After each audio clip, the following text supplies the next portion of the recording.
I'm a hurricane chaser. I only chase hurricanes. I have an obsession with hurricanes. I'm just going for the really intense storms. We picked a very good location. We were very close to the exact center of the eye, so we had just good exposure to really just kind of get the full force of that storm right off the Pacific Ocean. It just went from 0 to 100, I mean, in like no time.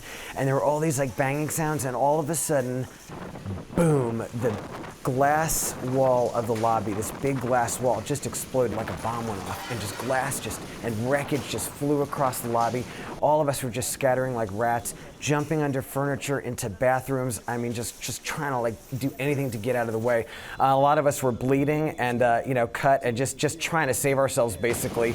And I was bleeding a lot, but I didn't even notice it because my adrenaline was just pumping so much. The ceiling started to lift off, and we realized that the only way to get to safety was to run across that lobby, which was very dangerous. And we finally just had to do it. We had to just run for it with that debris flying, and it was one of the scariest experiences in all the chases I've ever had.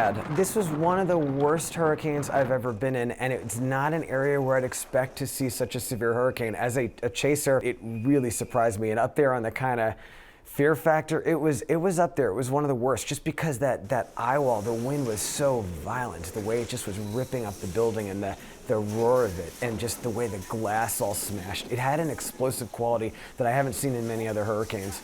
I guess the real learning here is that you really just can't totally predict hurricanes. Especially when it comes to intensity. They're just going to do what they want.